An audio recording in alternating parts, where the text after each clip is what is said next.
وہ شرک تھا جو کفار مکہ میں تھا۔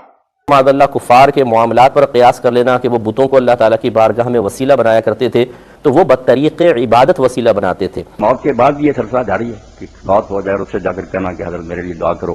یہ بھی کچھ لوگ کہتے ہیں کہ جب میت سنتا ہے تو اس سے کہہ دیا جائے کوئی حرج نہیں، واقعی یہ شرک نہیں بنتا۔ السلام علیکم ورحمۃ اللہ وبرکاتہ۔ امید کرتا ہوں تمام دوست و احباب بخیر و عافیت ہوں گے۔ آج کی گفتگو کا موضوع ہے کہ کیا ہم اپنی دعاؤں میں، اپنی التجاؤں میں نبی کریم صلی اللہ علیہ وآلہ وسلم کا وسیلہ دے سکتے ہیں یا نہیں، یا اسی طرح اولیاء اللہ اور جتنے نیک لوگ زندہ یا دنیا سے پردہ فرما چکے ہیں ان کا وسیلہ دینا جائز ہے یا جائز نہیں۔ تو آئیے اس بارے میں مختلف مکاتب فکر کے علماء کو سنتے اور دیکھتے ہیں کہ وہ اس بارے میں کیا فرماتے ہیں۔ یہی وہ شرک تھا جو کفار مکہ میں تھا۔ وہ اللہ کو مانتے تھے، کفار مکہ اللہ کو مانتے تھے، اللہ کو رب بھی مانتے تھے، زمین بنانے والا، آسمان بنانے والا، بارش برسانے والا مانتے تھے۔ ان کے اندر شرک کی بیماری کیسے داخل ہوئی؟ انہوں نے جو اپنے اولیاء بنائے ہوئے تھے، اپنے بزرگان بنائے ہوئے تھے، ان کے بارے میں وہ کہا کرتے تھے ہؤلاء شفعاؤنا عند اللہ، ہماری سنتا نہیں ہے، ان کی موڑتا نہیں ہے، یہ ہمارے سفارشی ہیں۔ ما نعبدہم الا لیقربونا الی اللہ زلفی، یہ ہمیں اللہ کے قریب کرتے ہیں۔ یہ ایک جرم تھا کفار مکہ کا۔ اسی بنیاد پہ ان کے ساتھ محمد کریم صلی اللہ علیہ وسلم نے جہاد کیا۔ اسی بنیاد پہ، یہی مخالفت کی بنیاد تھی کہ وہ تنہا اللہ کی عبادت نہیں کرتے تھے بلکہ اللہ کے ساتھ اوروں کی عبادت کرتے تھے، اور ان کو وسیلہ سمجھتے تھے کہ جب تک ہم ان کو راضی نہیں کریں گے، ان کے سجدے، رکوع، طواف، نذر، نیاز، ذبح، قربانی نہیں کریں گے، اللہ بھی ہماری نہیں سنے گا۔ آج کچھ ایسا ہی عقیدہ بعض کلمہ گو انسانوں کے اندر بھی موجود ہے۔ وہ بھی یہی سمجھتے ہیں کہ ان بابا جی کا واسطہ وسیلہ نہیں دیں گے تو ہماری بات سنی نہیں جائے گی۔ جائز وسیلہ ہے کہ آپ اللہ کو اللہ کے ناموں سے پکارو، آپ اپنے نیک اعمال کا وسیلہ پیش کرو اور نیک بزرگ سے دعا کرواؤ، یہ جائز ہے۔ حرام اور شرک کی طرف لے جانے والا وسیلہ کیا ہے کہ اللہ کے سامنے انسانوں کو جاہو حشمت کو، ان کے مقام کو رکھ کے کہو کہ اے اللہ ان کے واسطے ہمیں عطا فرما دے، ان کے صدقے ہمیں عطا فرما دے، یا ان کو ڈائریکٹ پکارا جائے کہ آپ ہمیں اللہ سے لے کر دے، اللہ ہماری نہیں سنتا۔ تو یہ تمام چیزیں ایسی ہیں جو انسان کو وادی شرک میں لے جاتی ہیں۔ ایک بہن نے فرمایا کہ کیا نبی کریم صلی اللہ علیہ وسلم یا کسی صحابی یا کسی اللہ کے ولی کا دعا میں وسیلہ پیش کرنا شرعاً جائز ہے؟ بالکل جائز ہے، اس میں شرعاً کوئی حرج نہیں ہے۔ اللہ تعالیٰ اس کے رسول کریم صلی اللہ علیہ وسلم کی طرف سے اجازت شدہ ہے، اور اسے معاذ اللہ کفار کے معاملات پر قیاس کر لینا کہ وہ بتوں کو اللہ تعالیٰ کی بارگاہ میں وسیلہ بنایا کرتے تھے تو وہ بدطریق عبادت وسیلہ بناتے تھے۔ وہ بتوں کی عبادت کرتے تھے تاکہ اس عبادت سے خوش ہو کر اللہ تبارک و تعالیٰ ہمیں اپنا قرب عطا فرمائے، جبکہ مسلمان اگر وسیلہ پیش کرتے ہیں تو معاذ اللہ جس کا وسیلہ پیش کر رہے ہیں نہ اس کو معبود سمجھتے ہیں، نہ اسے فاعل حقیقی سمجھتے ہیں، بلکہ اپنی دعاؤں میں ایک اثر پیدا کرنے کے لیے یا مقبولیت کے امکانات بڑھانے کے لیے وہ متبرک اور مقدس ہستیوں کا ذکر کرتے ہیں تاکہ اللہ کی رحمت تیزی کے ساتھ ہماری طرف متوجہ ہو کہ جہاں بزرگوں کا ذکر ہوتا ہے وہاں اللہ کی رحمتیں نازل ہوتی ہیں۔ لہٰذا ان دونوں چیزوں کے اندر زمین آسمان کا فرق ہے، ان کو مماثل وہی قرار دے گا جس کو شریعت کی الف بے بھی نہیں آتی ہوگی۔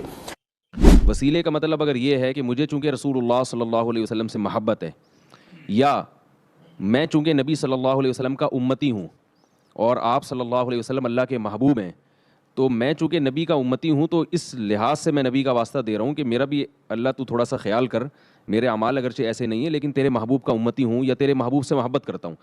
تو وسیلے کا یہ مفہوم اگر لیا جائے تو یہ بالکل جائز ہے، اس لیے کہ اللہ تعالیٰ کی رحمت ہے کہ اللہ نے ہمیں نبی کا امتی بنایا، تو اللہ تعالیٰ سے کوئی اس کا واسطہ دیا جا سکتا ہے، یا کسی بزرگ کی محبت کا واسطہ دیا جا سکتا ہے، اللہ فلاں بزرگ کے وسیلے سے میرا یہ کام کر دے۔ کیا مطلب کہ فلاں بزرگ وہ تیرے محبوب بندے تھے تو میں چونکہ ان سے محبت کرتا ہوں تو انہی کا خیال کر کے میرا یہ کام کر دے، تو کام اللہ ہی کرے گا۔ اس میں کوئی بزرگ واسطہ نہیں بن رہے ہیں کہ وہ اللہ تعالیٰ کی مدد کریں گے معاذ اللہ، یا نبی واسطہ نہیں بن رہے ہیں کہ وہ اللہ کی مدد کریں گے، آپ کا کام کروا دیں گے، ایسا نہیں ہے۔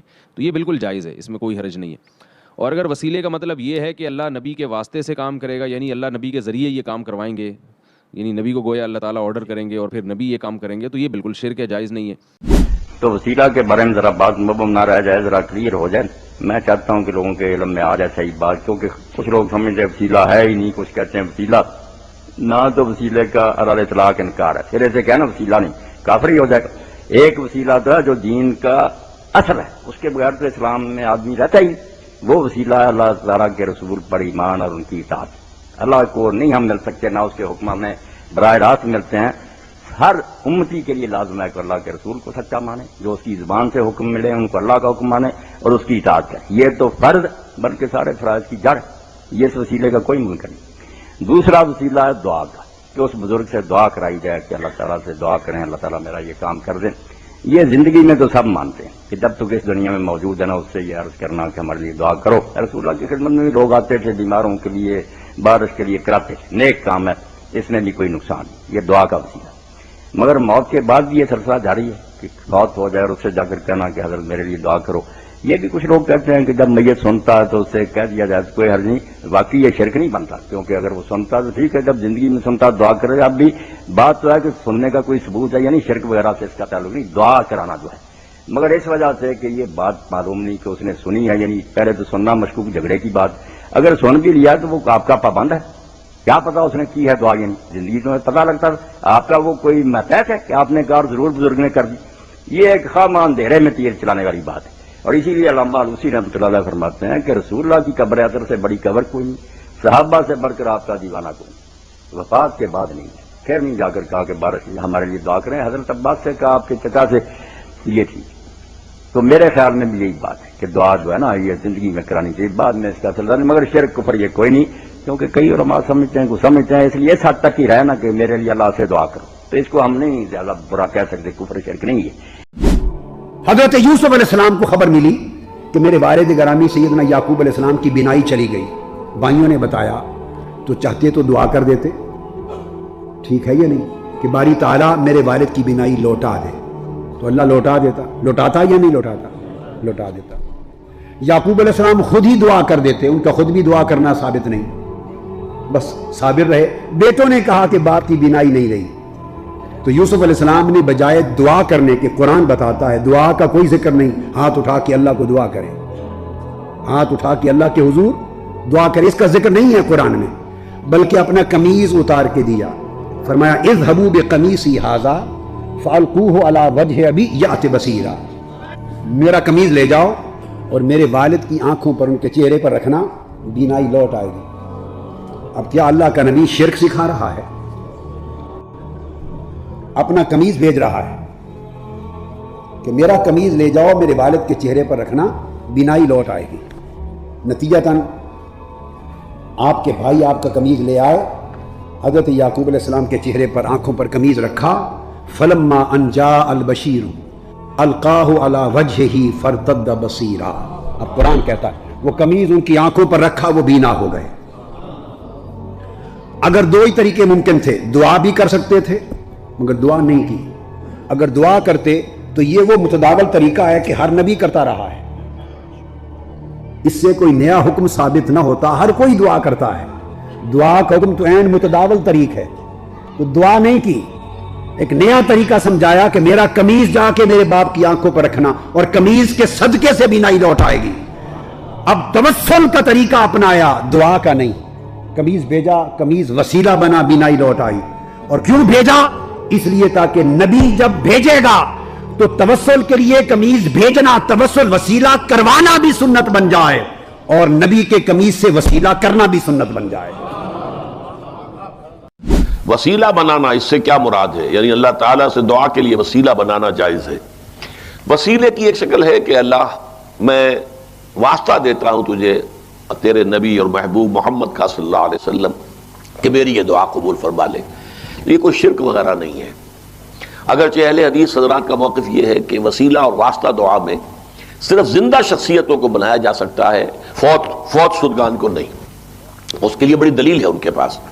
اس لیے کہ جب قحط پڑا تھا حضرت عمر رضی اللہ تعالیٰ عنہ کے زمانے میں، تو انہوں نے یہ الفاظ کہے تھے کہ اللہ جب تک نبی زندہ تھے حضور صلی اللہ علیہ وسلم، ہم اللہ اس کی وسعت سے تجھ سے دعا کرتے تھے، اب وہ تو ہمارے اندر نہیں ہے، ہم حضور کے چچا عباس کو پیش کر رہے ہیں، ان کے وسیلے سے ہم دعا کر رہے ہیں کہ ہماری اس تکلیف کو دور فرما دیں۔